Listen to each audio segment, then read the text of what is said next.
sebetulnya menjadi permasalahan utama adalah ada praktik yang namanya predatory pricing. Ini harganya sangat murah, ini tidak masuk akal.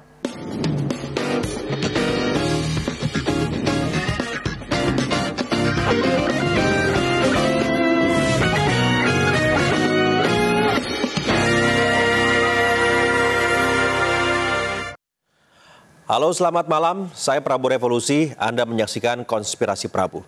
Seperti biasa di Konspirasi Prabu, kita akan membahas seputar kejadian-kejadian dan juga peristiwa di tanah air yang menjadi sorotan masyarakat.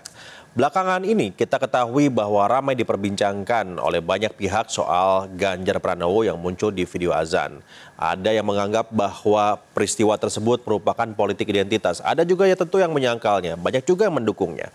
Nah, sejumlah pihak menyebut bahwa kemunculan Ganjar tidak masalah karena saat ini bukan masa kampanye dan juga secara resmi Ganjar Pranowo belum mendaftar ke KPU. Coba kita lihat dulu seperti apa peristiwa tersebut.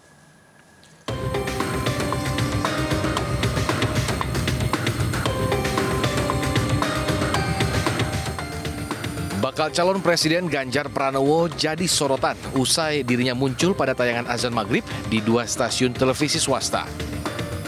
Penampilan Ganjar ini menjadi perbincangan karena terjadi jelang Pilpres 2024. Pakar komunikasi politik Effendi Ghazali dalam dialog bersama iNews Sore menilai bahwa Ganjar Pranowo sebagai WNI juga memiliki hak untuk melakukan hal tersebut. Menurutnya, hal ini hanya soal kreativitas. Persepsi itu bebas, diskusi publiknya bagus, cuma pada satu sisi haknya Ganjar sebagai warga negara Indonesia, sebagai orang penganut agama yang sama, itu tentunya diberi kesempatan juga untuk melakukan itu ya sesuai dengan tadi disebutkan oleh MUI bahwa itu adalah bagian dari dakwah juga. Bahwa kemudian katanya ya, saya ingat itu, kalau kemudian menjadi sesuatu yang diributkan akan muncul hal-hal yang bersifat mudarat dari yang itu gitu. Tapi saya rasa ini kan tidak usah kita perdebatkan dalam konteks membuat ini menjadi sesuatu yang ribut. Ini kan soal adu kreativitas. Memang agak sulit untuk meniru kemudian. Tapi saya, Davi, dan para pemirsa. Sekretaris Jenderal PDI Perjuangan membantah kemunculan Ganjar pada tayangan azan maghrib merupakan bentuk politik identitas. Menurut Hasto, Ganjar tampil secara alamiah sebagai sosok yang dikenal religius. Senada dengan Hasto, Wakil Ketua Majelis Ulama Indonesia Anwar Abbas menilai kemunculan Ganjar dalam azan maghrib tidak masalah karena bermuatan dakwah, yakni mengajak orang untuk sholat. Apalagi dilakukan oleh seorang tokoh.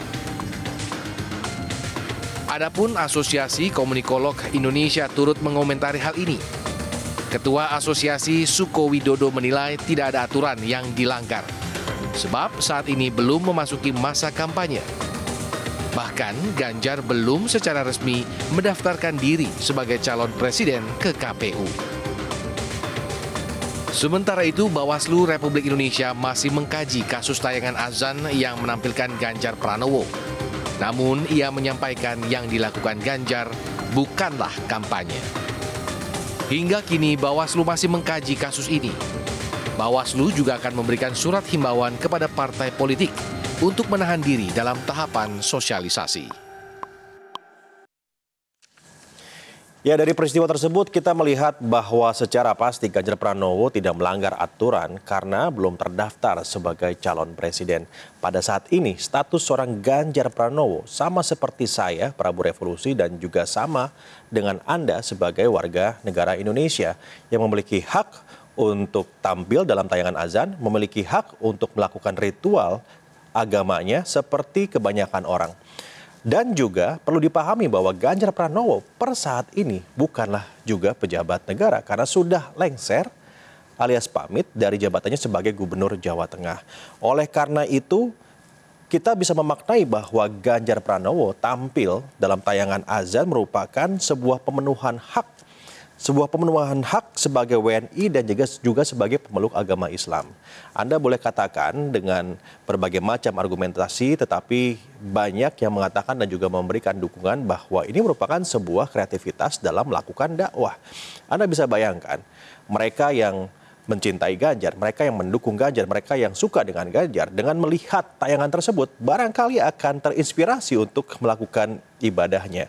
Jadi ini bukanlah politik identitas. Politik identitas memerlukan perbandingan, bahwa ketika Anda atau siapapun yang memilih agama tertentu lebih baik daripada yang lain. Dalam tayangan azan tersebut tidak ada perbandingan apapun. Tidak ada simbol, tidak ada visi, tidak ada misi, dan tidak ada satupun ajakan selain ajakan untuk melakukan salat maghrib. Disinilah kita bisa sama-sama sepakat untuk menyudahi polemik tersebut, dan kemudian seperti biasa kita mulai meminta kepada siapapun yang akan melakukan kontestasi di Capres dan juga Cawapres agar terlibat dalam adu gagasan saja. Nah, bicara tentang Capres-Cawapres, sekarang kita akan berbicara tentang tingkat keterpilihan ataupun juga kita sebut sebagai elektabilitas. Nah, yang sekarang akan kita bahas adalah tentang elektabilitas Ganjar Pranowo sebagai bakal calon presiden yang berhasil rebound dari survei sebelumnya. Elektabilitas Ganjar dirilis lembaga riset internasional Ipsos Public Affairs menduduki peringkat pertama. Ganjar unggul 40,12%. Kali ini Ganjar menyalip Prabowo yang sebelumnya berada di tingkat pertama. Om Swastiastu, Namo Buddhaya. Lembaga riset internasional Ipsos Public Affairs melakukan survei tingkat elektabilitas 3 bakal calon presiden di Pilpres 2024. Ganjar Pranowo yang baru saja purna tugas sebagai Gubernur Jawa Tengah mengungguli 2 kandidat lainnya, Prabowo Subianto dan Anies Baswedan. Survei dilakukan pada 22 hingga 27 Agustus 2023 di 24 provinsi Indonesia dengan jumlah responden mencapai 1.200 responden. Ganjar Pranowo memperoleh 40,12%. Di posisi kedua, Prabowo Subianto meraih 37,21% dan Anies Baswedan dengan 22,67%.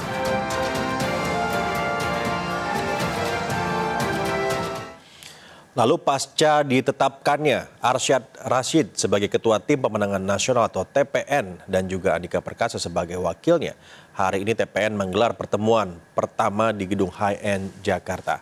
Pertemuan membahas berbagai hal terkait strategi pemenangan Ganjar, di antaranya soal struktur kepengurusan TPN.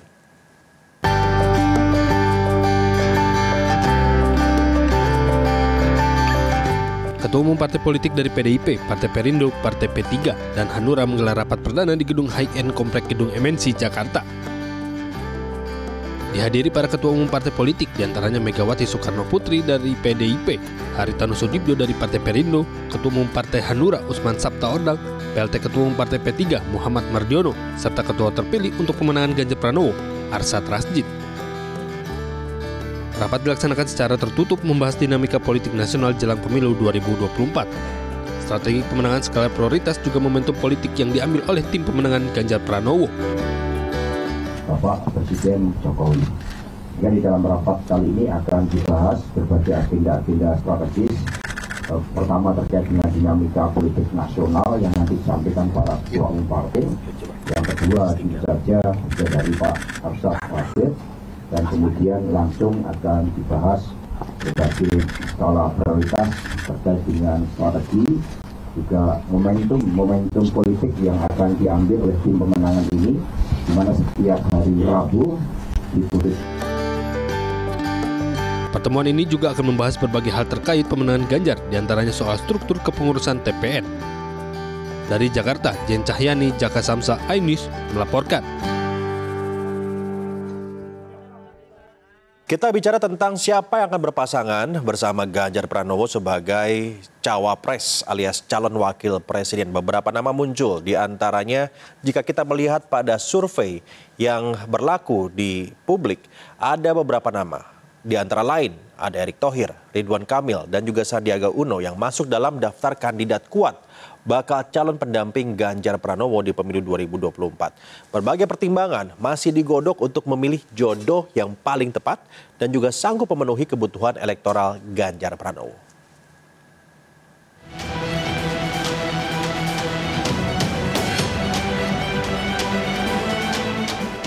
Mantan Gubernur Jawa Barat sekaligus politisi Partai Golkar Ridwan Kamil masuk bursa bacawa pres Ganjar Pranowo. Sekjen PDI Perjuangan Hasto Kristianto membenarkan adanya pertemuan antara RK dengan Megawati Soekarno Putri beberapa waktu lalu membahas perjuangan Bung Karno. Dan saat ini memang ada beberapa nama yang berpotensi mendampingi Pak Ganjar Pranowo yang menurut Mbak Puan Maharani sudah mengerucut ke dalam 5 nama. Ada termasuk nama Ridwan Kamil berarti?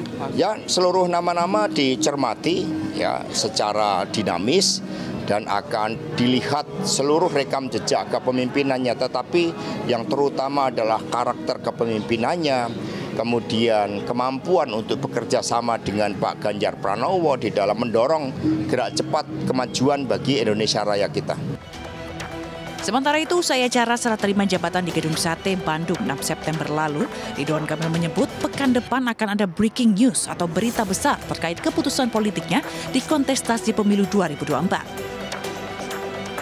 Selain Ridwan Kamil, Menteri Pariwisata dan Ekonomi Kreatif Sandiaga Uno juga santer disebut-sebut sebagai salah satu kandidat pendamping Ganjar. Terlebih usai kepindahan Sandiaga dari Partai Gerindra ke Partai Persatuan Pembangunan yang kini turut mengusung pencapresan Ganjar. Nama Menteri BUMN Erick Thohir juga jadi sosok bakal calon wakil presiden teratas versi hasil survei dari lembaga Polling Institute. Mayoritas responden memilih Erick Thohir dalam 2 simulasi, baik pada 19 nama maupun 5 nama bakal cawapres. Erick Thohir mendapat elektabilitas tertinggi, yakni 15,1%, ungguli Ridwan Kamil dan Mahfud MD. Baru-baru ini, Ganjar Pranowo juga mengunggah foto pertemuannya dengan Menko Polhukam Mahfud MD di Jakarta. Foto ini lantas menarik perhatian publik di tengah menguatnya nama Mahfud MD sebagai salah satu kandidat kuat bakal calon pendamping Ganjar. Namun Mahfud MD membantah pertemuan membahas bursa cawapres Ganjar. Menurutnya, PDI Perjuangan sudah memiliki kriteria khusus terkait bacawa pres Ganjar. Lalu siapakah jodoh Ganjar yang sanggup memenuhi kebutuhan elektoral Ganjar dalam kontestasi politik 2024? Hingga kini nama itu masih digodok oleh seluruh parpol pengusung dan pendukung Ganjar Pranowo. Tim Liputan iNews melaporkan. Berikutnya pemirsa, yang tidak kalah menarik dan diperbincangkan oleh publik adalah tentang Timnas Garuda Muda yang lolos ke putaran final Piala Asia U23 2024. Konspirasi Prabu segera kembali.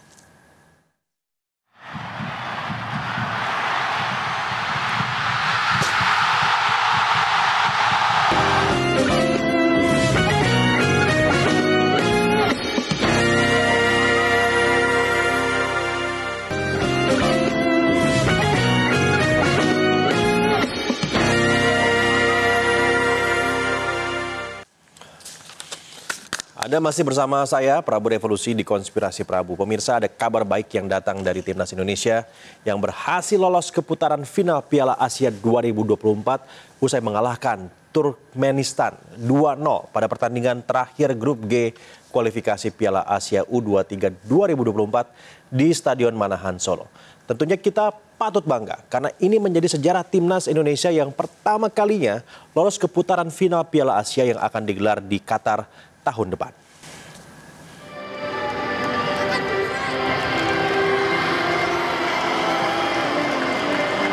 Indonesia meraih kemenangan atas Turkmenistan pada laga terakhir Grup K kualifikasi Piala Asia U23 2024 di Stadion Manahan Solo, Jawa Tengah. Indonesia mendapat peluang pada menit ke-23 lewat tembakan Rafal Strik, namun kiper Turkmenistan Ahalyev Rustem bisa menepisnya.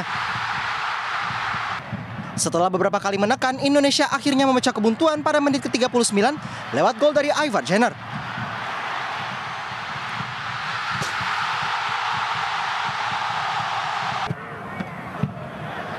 Pada menit ke-54, Indonesia kembali mendapat peluang, kali ini lewat Rio Fahmi.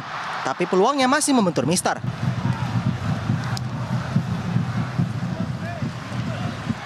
Setelah mendominasi, skuad Shin Taeyong akhirnya bisa menyegel kemenangan atas Turkmenistan lewat tandukan Pratama Arhan pada injury time.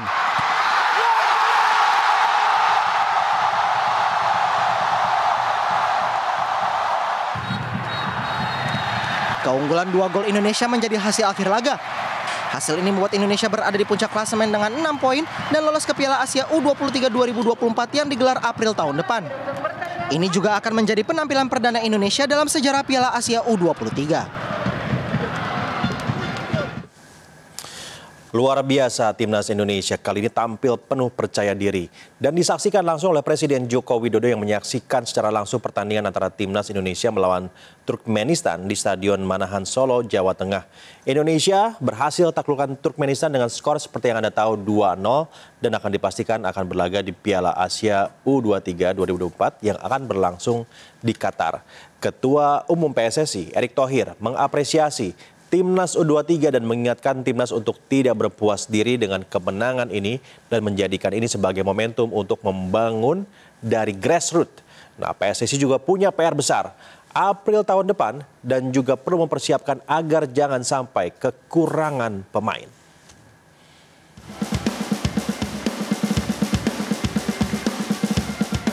Presiden Joko Widodo menyaksikan langsung pertandingan kualifikasi Piala Asia U23 2024 di Stadion Manahan Solo, Jawa Tengah antara Timnas Indonesia dengan Turkmenistan. Jokowi datang bersama Ibu Negara Iriana Joko Widodo dan cucu Jan Etes, Sri Narendra, juga Ketua Umum PSSI Erick Thohir. Menurut Presiden, kemenangan tim Garuda Muda sangat bersejarah karena untuk pertama kalinya berhasil mengalahkan Turkmenistan sejak tahun 2012. Dan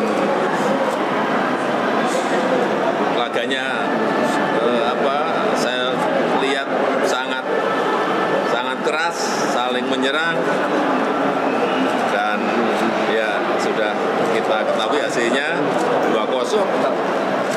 Ini apa? Sejarah. Karena sejak saya diberitahu tadi, sejak 2012 sampai sekarang kita belum pernah menang dengan Turkmenistan. Ya, saya kira ini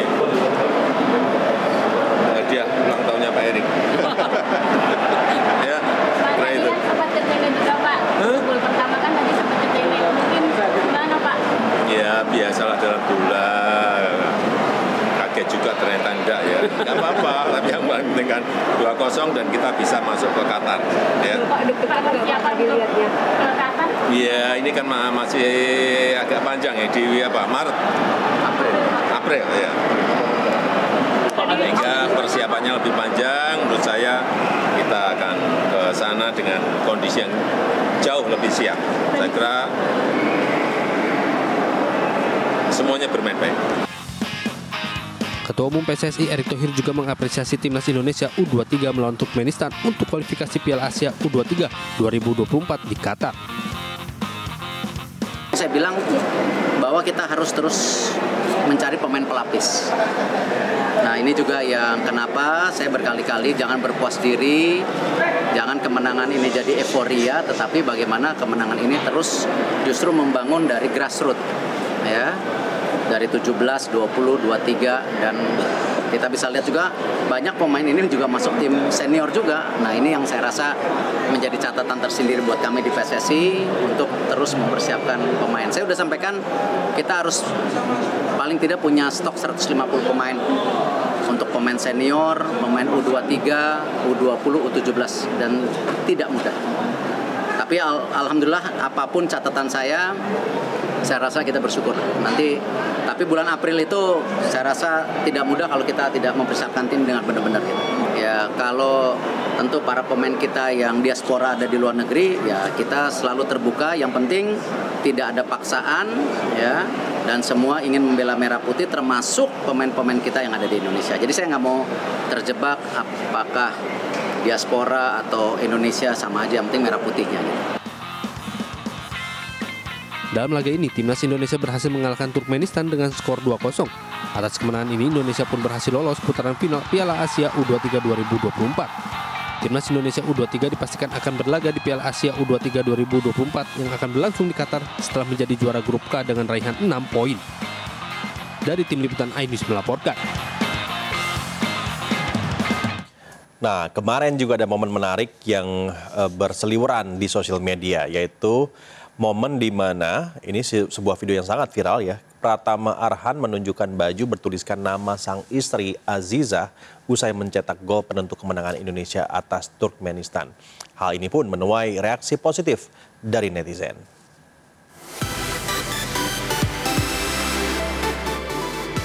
Sempat dianulir oleh wasit ketika offside di menit ke-10. Pratama Arhan memastikan kemenangan tim Garuda Muda dengan gol sundulannya di injury time yang juga mengirim Turkmenistan pulang dengan tragis karena dipastikan tidak lolos ke putaran final Piala Asia U23 2024. Selebrasi untuk Azizah, sang istri, yang juga hadir di stadion pun viral di media sosial, di mana Pratama Arhan berlari ke pinggir lapangan dengan membuka dan menggigit seragam timnas serta menunjukkan kaos bertuliskan Azizah 20 Agustus 2023 yang merupakan tanggal pernikahan mereka berdua. Ini bukanlah yang pertama Pratama Arhan menunjukkan kebucinannya ke Azizah Salsa. Di pertandingan sebelumnya, Pratama Arhan juga melakukan selebrasi dengan gaya yang berbeda ketika sang istri dan ibunda hadir di Stadion Manahan Solo. Selebrasi dari Arhan pun menuai respon positif dari netizen sebagai bentuk kesetiaan dan motivasi kepada pasangan. Pemirsa, kita akan jeda dan kami akan kembali sesaat lagi dengan beberapa informasi yang lain. Tetap bersama kami.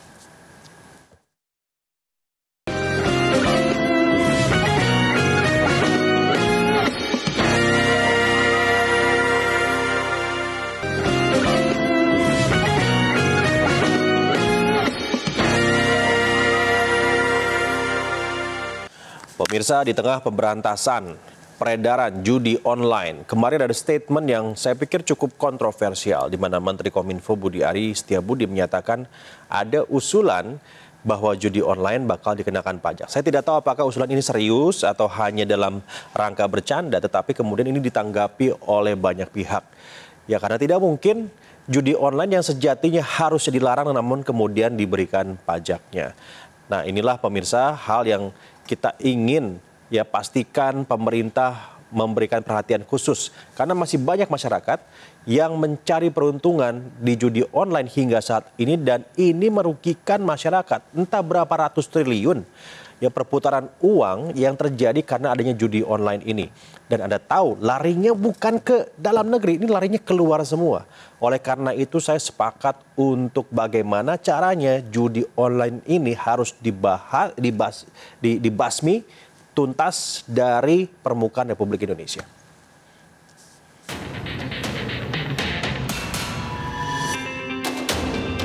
Di tengah Kemenkominfo memberantas judi online, Budi Ari Setiadi menyebut adanya usulan bahwa judi online bakal dikenakan pajak. Usulan ini timbul di tengah upaya Kemenkominfo membasmi peredaran judi online. Menurutnya hanya di Indonesia satu-satunya negara ASEAN yang masih menganggap perjudian sebagai praktik ilegal sehingga proses pembasmian judi online sulit. Meski larangan pemerintah sudah dilakukan, tetap judi online semakin marak di tengah masyarakat. Banyak masyarakat yang mencari peruntungan di judi online meski Kemenkominfo telah menutup ribuan konten judi online di media sosial dari 2017 hingga Agustus 2023. Pada Januari hingga Agustus 2023 sudah tercatat 2.491 aduan masyarakat dan sekitar 187 rekening telah diajukan untuk diblokir. Dari tim liputan iNews melaporkan.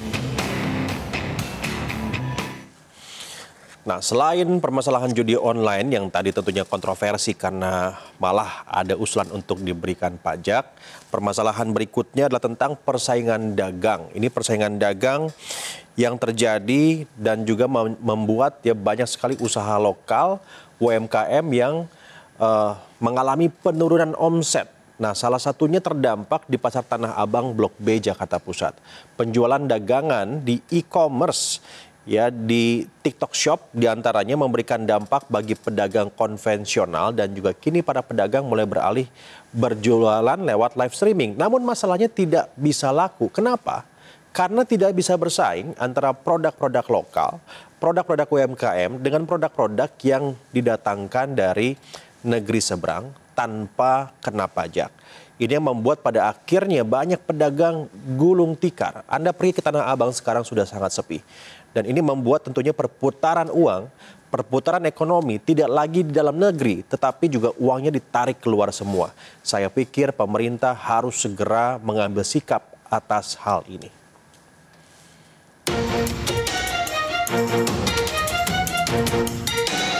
Persaingan dagang di platform e-commerce membuat pedagang konvensional gigit jari. Salah satunya yang terdampak yaitu pedagang Blok B Pasar Tanah Abang, Jakarta Pusat. Hal ini berdampak juga pada pekerja di sekitar pasar Tanah Abang seperti para porter hingga penjual makanan yang mengalami penurunan omset. Namun saat ini para pedagang Blok B Tanah Abang berusaha untuk mengikuti cara berjualan para artis, yakni dengan menggunakan live shopping atau live streaming. Tanggapan saya gimana ya caranya pemerintah bikin kebijakan biar offline sama-sama rame juga gitu kan. Kasihan kita sewa toko mahal-mahal, pengunjung nggak ada gitu kan. Nggak saya doang, semua pasar kayaknya. Wah, sekarang sepi banget sih Kak. Terus kayak lumayan sih omsetnya juga menurun banget. Biasanya tuh kalau apalagi kita di depan pintu masuk banget kan, harusnya tuh rame, tapi sekarang sepi banget sih Kak. Selanjutnya para pedagang berharap agar pemerintah lebih memperhatikan nasib pedagang UMKM dan para pelanggan agar kembali berbelanja di pasar Tanah Abang. Dari Jakarta, Anissa Septriani dan Did Bernadi, iNews melaporkan. Baik, saat ini kita akan berbincang bersama Vicky Satari, staf khusus Kementerian Koperasi dan UMKM untuk membahas mengenai turunnya omset dari pengusaha lokal, produk lokal, UMKM diakibatkan karena cukup ramainya penggunaan social commerce. Selamat malam, Kang Vicky. Selamat malam, Kang Prabu. Ya, saya minta Anda untuk menjelaskan secara sederhana kepada penonton kita, kepada publik ya, bagaimana hubungannya antara ramainya penggunaan social commerce atau social media yang bisa melakukan penjualan secara langsung dengan menurunnya produk lokal atau UMKM. Ya, jadi seperti kita ketahui, platform media sosial ini kan sangat luar biasa, traction-nya, membership-nya, yang menggunakan ya, dan hal ini masyarakat Indonesia. Ini udah penggunaannya juga udah sangat mudah, sangat memanjakan dari sisi pengalaman. Nah, saat ini media sosial platform ini juga bergabung dengan platform marketplace, Kang Prabu. Ketika sebelumnya transaksi marketplace ini memang di-feeding dari percakapan di media sosial, saat ini ada yang dinamakan tadi platformnya social commerce. Ya, sehingga ada dari sisi percakapan, insight-nya langsung masuk ke check out dari transaksinya. Nah, ini yang sebetulnya menjadi permasalahan utama adalah ada praktik yang namanya predatory pricing. Ini harganya sangat murah, ini tidak masuk akal. Bagaimana sepatu dijual Rp15.000, kemudian kerudung, ya, jilbab, produk fashion muslim itu ada 5.000 per potong. Bahkan parfum dijual ada yang 1.000 perak, ada promo-promo yang, sehingga tadi pastilah si konsumen ini karena memang seharinya sudah menggunakan media sosial, kemudian ada satu platform yang memang bisa transaksi langsung, secara insight behavior-nya kan udah bisa ditangkap dari sisi algoritma, dari AI dan seterusnya, Kang Prabu. Ini pasti transaksinya pasti cari yang barang yang lebih murah. Karena penggunanya ini kan sudah di Indonesia ini satu platform social commerce. Jadi sebenarnya kalau bicara social commerce praktiknya pada hari ini masih satu platform saja sih. Bahkan marketplace yang terbesar di dunia aja nggak punya media sosial kan begitu. Oke, sebentar, Kang Vicky. Kenapa penggunaan social commerce itu bisa memberlakukan predatory pricing tadi itu? Kenapa bisa jadi jauh lebih murah barang-barang yang ada di social commerce ini? Ya, karena tadi dari predatory pricing ini kita belum atur. Kan ini predatory pricing ini pasti barangnya barang impor. Nggak mungkin UMKM bisa jualan barang-barang seharga yang tadi saya sampaikan. Nah, barangnya barang impor. Nah, pertanyaannya kalau misalnya barang impor seharga itu apakah legal atau ilegal? Jadi ini harus kita kunci. Yang pertama adalah agar bisa adanya namanya equal playing field. UKM kita, Pak Prabu, kalau mau jualan mesti ngurus-ngurus legalitas, mesti ngurus bayar pajak, ngurus sertifikasi dari mulai BPOM, PIRT, ya, ngurus sertifikasi halal. Ini barang-barang ini kan tidak dikenakan kewajiban-kewajiban tersebut, oleh karenanya harganya sangat murah. Nah, ini yang kita ingin cantumkan adalah ke depan semua barang impor di marketplace, dalam hal ini juga social commerce ataupun marketplace, ya e-commerce, itu kita harus mencantumkan izin barang impor. Tapi begini, jika memang itu masalahnya, kenapa tidak pemerintah langsung saja berhubungan dengan platformnya untuk melarang masuknya barang-barang import tadi itu, yang ilegal tadi itu ya, karena bisa dijual dengan harga yang sangat murah, lewat platform yang beroperasi di Indonesia. Kenapa nggak bisa semudah itu? Ya, ini yang kemarin kita sampaikan ya, bahwa ini memang ranahnya ada di Kementerian Perdagangan. Kami sedang melakukan proses bersama dengan Kementerian Perdagangan, tentunya revisi Permendag 50 tahun 2020. Sebetulnya sejak tahun lalu ya, Kang Prabu, ini sudah digulirkan, arahan Presiden sudah jelas. Proteksi 3 hal. Pertama, proteksi UMKM lokal, proteksi platform lokal, proteksi konsumen Indonesianya. Artinya concern kita juga kalau misalnya melihat pangsa pasar e-commerce di Indonesia, ini kan sebetulnya sudah dikuasai asing. Ya. Sekitar 56%, Kang Prabu. Itu juga satu concern, bahwa jangan sampai seperti India, platformnya udah asing semua ya, ketika Flipkart diakuisisi Walmart. Kan susah, wasitnya, pasarnya punya asing, kita mau jualan lokal segimanapun ya yang punyanya asing, gimana kan itu. Oke. Jadi sehingga kita lagi tunggu nih, ini udah proses harmonisasi Kang Prabu di revisi Permendag 50 2020 ini, mudah-mudahan dalam waktu dekat sudah bisa diundangkan dan ini bisa dijalankan regulasinya. Oke, saya jadi bisa tarik kesimpulan untuk bisa diketahui oleh publik juga bahwa sebetulnya kebijakan yang tidak fair play tadi itu ya, itu membuat pada akhirnya produk UMKM tidak bisa bersaing, sehingga pada akhirnya konsumen tidak cenderung membeli produk lokal, lebih memilih produk yang tadi katakan ya, Anda katakan import dan juga sangat mungkin ilegal karena harganya jadi jauh lebih murah begitu ya. Kang Vicky, bisa ceritakan kepada kami seberapa parah ya jatuhnya produk UMKM kita, produk lokal kita, dengan adanya satu fakta ya, bahwa social commerce sekarang menjadi pilihan publik. Ya, saya mau kasih contoh salah satu produk yang sangat digemari ya oleh masyarakat Indonesia. Salah satunya adalah di sektor hijab. Ini ada studi World Economic Forum di tahun 2021 menyebutkan masyarakat Indonesia menghabiskan 6,9 miliar US dollar untuk membeli 1,02 miliar hijab setiap tahunnya. Saat ini, Kang Prabu, hanya 25% yang diproduksi lokal. 75% itu udah impor. Yang kita lihat di platform-platform marketplace ya, dengan harga-harga murah itu pasti produknya produk impor. UKM sellernya adalah tentunya bisa jadi UKM. Tapi kalau misalnya kita hanya seller, UKM yang produsennya semakin berkurang, sentra-sentra industri ini habis, pasti kan lapangan kerja isunya berkurang juga. Sedangkan UMKM ini, Kang Prabu, penyedia 97% lapangan tenaga kerja di Indonesia, atau setara dengan 120 juta tenaga kerja. Terus kemudian yang diglorifikasi ini adalah seller-seller yang bisa satu hari live shopping, live shopping ya, itu sampai puluhan miliar. Sedangkan pedagang pasar Tanah Abang yang kemarin rame itu, dia 24 jam jualan live shopping, jualan satu pieces aja nggak bisa. Karena kan ini ada ekosistemnya juga ya, untuk bisa dapat traction, untuk bisa dapat orang tertarik gitu kan. Gitu, Lalu bagaimana Kang Vicky, ini terakhir pertanyaannya, komunikasi kepada mereka ya, kepada publik yang sudah terbiasa masuk berbelanja lewat fitur live shopping ini, dan Anda mencoba meyakinkan bahwa ini salah nih, gitu ya. Ini salah dan publik itu harus berubah. Bagaimana komunikasinya dari pemerintah kepada publik agar publik paham bahwa ada praktek yang tidak benar dalam cara mereka berbelanja ke produk-produk murah, import, dan sangat mungkin ilegal ini? Yang pertama tentunya regulasi ya, Kang Prabu. Itu kan kita berharap segera nih revisi Permendag 50 2020 diundangkan. Yang kedua sebetulnya kan gini, ini bicara nasionalisme.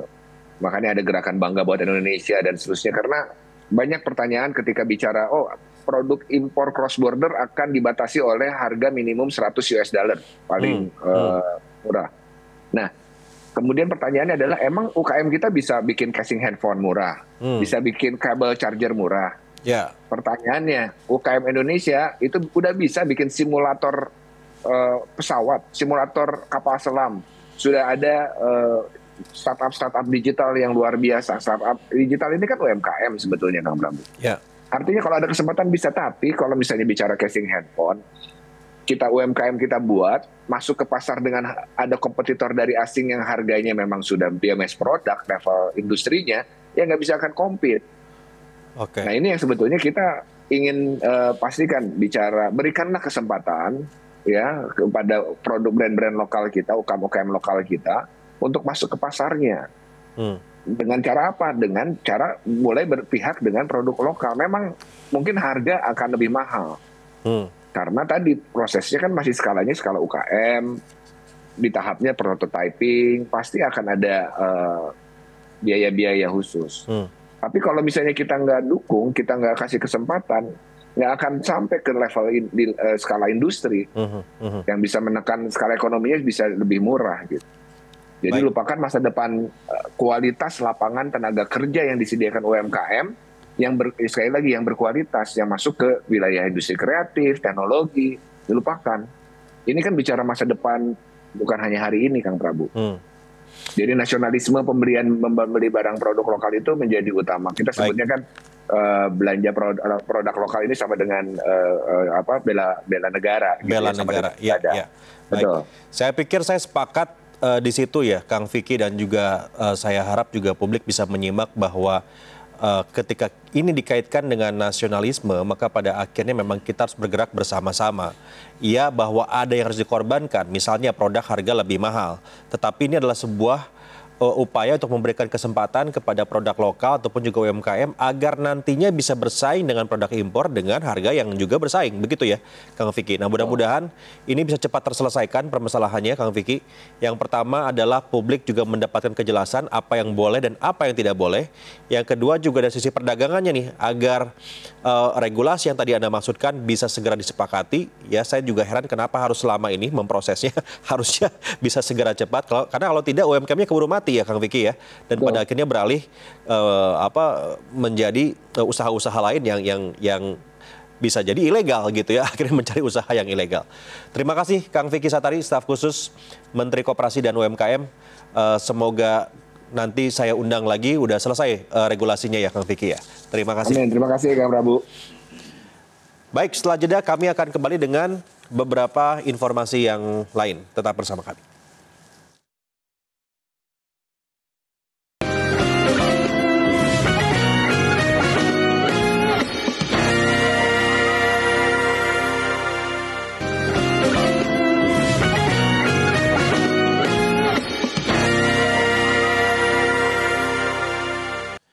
Pemirsa, artis dan selebgram yang terlibat dalam pembuatan film porno diburu pihak kepolisian. Pembuatan film porno tersebut diduga dilakukan di ruko yang terletak di kawasan Jagakarsa, Jakarta Selatan.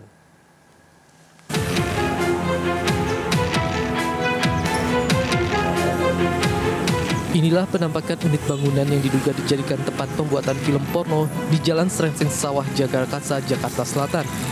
Studio ini diyakini menjadi tempat syuting film porno yang melibatkan berbagai kalangan, mulai dari selebgram hingga artis.